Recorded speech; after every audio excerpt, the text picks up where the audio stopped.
соң пленум болды. Ол пленумға барлық члены бюро ЦК во главе с Хонаевым қатысты. Ол кезде Ташкент дейтін, Кәріпжан дейтіндер, олар туралы білесіңдер ғой, Ташкенттегі болды, осы еліміз алып қалған. Сол кезде мен бірінші сөйледім, пленумда. Жақсы сөйлеп шықтым. Содан ғой әлі демекең мені таңдағаны. Содан кейін сөйлесіп отырғанда, сен Алматыда өстің бе дейді, мен Алматыда туыстым. Кім сен, әкең кім? Әкем Сүлеймен Жиенбаев. Сүлеймен деген кісі көп қой. Мен айтам, ол кісінің Сүлеймен демейтін, Сүлеке дейтін дедім. Сен Сүлекенің басысың ба? Иә. Біз көрші болдық қой дейді. Мына Абылайхан көшесі бар ғой? Сонда демекеңдердің үйі арғы жақта да, мына жағында мен. Мінез құлқы өте тамаша адам болатын. Оның ой, бұлай байқаймын ғой, ел жұрттың қамын ойлайтын адам. Еш уақытта өзін ойламайды. Осы жаңа квартира, басқаша дашысы бар. Бұл мен ылғи сұрайтын, Қарағанды қалай? Павлодар, Алматыда ет бар ма, май бар ма, тамақ бар ма? Даже колхозный ретке өзі 2-3 рет барып. Содан кейін бұның өзі жай машинеге отырып, без сопровождающего. Жай Волга отырып, қаланы арылайтын. Суббота, воскресенье күндері. Ертесіне сол шақырып алып, барып әкесін танытатын. Қалада таза емес, анда мынау барлығын. Бірақ еш уақытта қатты айтпайды. Аппарат өте жақсы көретін бұл. Неге сенің аппарат ЦК, бұл барлығының аты жөнімен сөйлеседі екен. Рядовой работник деген бәрін біледі. Оның памяти деген удивительный память болды. Бәріміз қайран болдық. Осы білмегені жоқ. Барлығы осы кім істеген бұрын, кім болған, шаяқ бет бар ма, онда барлығын несін біледі. Сосын мінез құлқы ол өте, олай енді оны сыйлағаннан кейін барлығымыз оны айтқан сөз орындаймыз ғой. Қатты, біреуге қатты сөйлемейді. Мына осы үйде тұрамыз ғой, мұнда енді милиционер, дворниктер тұрады ғой. Сонда шыққан соларға қол беріп амандасады. Қайран боласың алар, дворниктер. Сондай өз адам болатын. Енді онда бала-шаға болған жоқ. Әйел екеуі, бірақ бұның ойы дәрісі қызмет. Алматы, Павлодар. Осы Алматыда енді вообще шын айтқанда ол 25 жыл бастық болды ғой. 25 жыл. Ол былай қызметте зампредте болып істеген бірнеше жыл. Кісінің мінез құлқы жақсы болатын, қызметке берілсейді. Ой, ешқандай мына шатағы болған жоқ. Ол жағынан адамгершілігі күшті болатын. Барлығымызбен жақсы сөйлесетін. Егерде оны мен байқап қалдым. Егерде бір кемшілігіміз болса, телефонын алды ғой, Жолдаш Жиенбаев дей сөйлейді.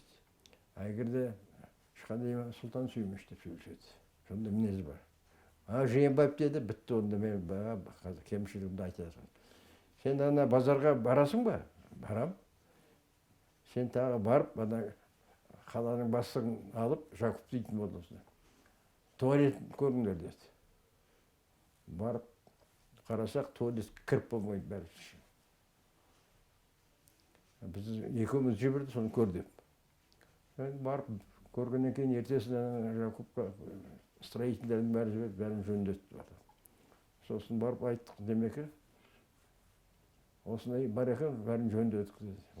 Барып тұру керек базарға, көріп тұру керек. Сендер көрмейсіңдер. Любой жерге барсаңдар, гостиницаға барасың, бірінші рет анда туалетінде қараңдар дейді. Қол жуатын жері бар ма? Тазалық бар ма? Сөйтетін кісі. Өз қаланы ылғи аралайтын, магазиндерге баратын. Базарға айтып тұрмын ғой, бір базарға барғанда осы өзбектерден бар, ой деп қайран болады. Вот сол сияқты өзі кішіпейіл адам еді. Еш уақытта қатты сөйлемейтін, бірақ жұмысына беріліп істейтін, ер жаттың жағдайын жақсы білетін. Енді ол кісі болмаса Қазақстан аты шықпайтын ол кезде. Біз әуелі Россия, Украина, Белоруссия, Өзбекстан, содан кейін Қазақстан болатын. Кейін бара-бара өстік қой, қай жағында болса, мен астық бере бастады, сол промышленность жақсы көтерілді, экономика көтерілді, қалалар салынды. Содан кейін бұған біз үшінші орынға бардық. Россия, Украина, потом Қазақстан. Бірақ Нұрекеңнің қазіргі Нұрсұлтан Әбішевтің енді мен өзімнің сөзімде өзі отырды, Қонаевтың жұртылдық тойладық қой.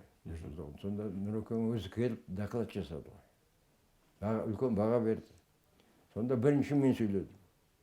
Сонда сөзімде мен айттым, шынында енді қазір бұрында біз Қазақстанымыз жоғарғы орынға былай көтерілді, қай жағынан болса да дұрысталды. Бірақ та все эти показатель бар жағынан қазір Нұрекең келгелі утроили. Нұрекеңнің арқасында қазір Қазақстан одан да үлкен асайды. Қай жағынан болса да өстік. Экономика, культура жағынан болса. Бұрын Қазақстанды кім білетін, ешкім білмейді. Қазақ ақын танымайтын біз барсақ, сен кімсің дейді. Қазақпын десең, не знаю такого дейді. Қазір Құдайға шүкір қазақты білмейтін адам жоқ, білмейтін халық жоқ. Қазақстан білмейтін. Өстік. Қай жағынан болса да. Экономика жағынан, культура, образование, спорт жағынан да енді қазір қарап отырмыз. Біздің чемпиондар шығып жатыр. Бұрын ондай болған жоқ қой біздің. Осының бәріне кім көңіл беріп жатыр? Нұрекең. Нұрекеңнің бір, мен өзім ойлаймын, осындай адам бізге енді келе қоймас. Қалай көтерді экономика? Қазақстан қазір ат шығып кетті ғой. Енді француз президент келді, бізге келіп отыр. Барлығы келеді, барлығы үлкен баға береді. Сондықтан мен ойлаймын, сондағы біздің ойымыз дұрыс шықты Нұрекеңді үлкейткеніміз. Сол кезде біз үлкейтпесек енді сый береді ғой ондай.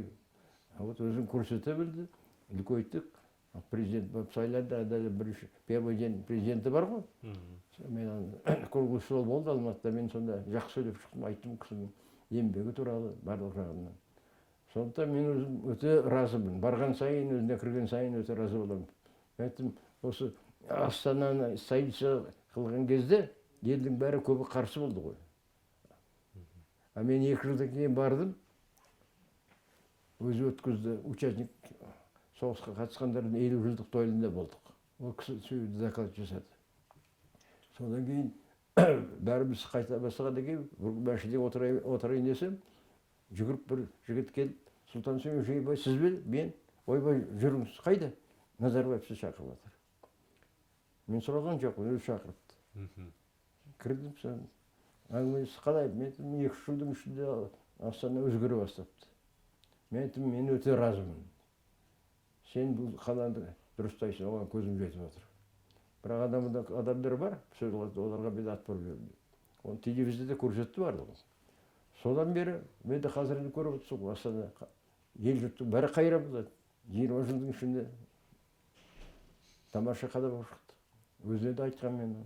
Қай жағынан болса да Нұрекеңнің арқасында Қазақстан қазір өте үлкен мемлекет болып келе жатыр. Осыған біз разымыз, бірге істедік, күрем. Сондықтан бізге өте не ғой, жыл көрінеді ғой.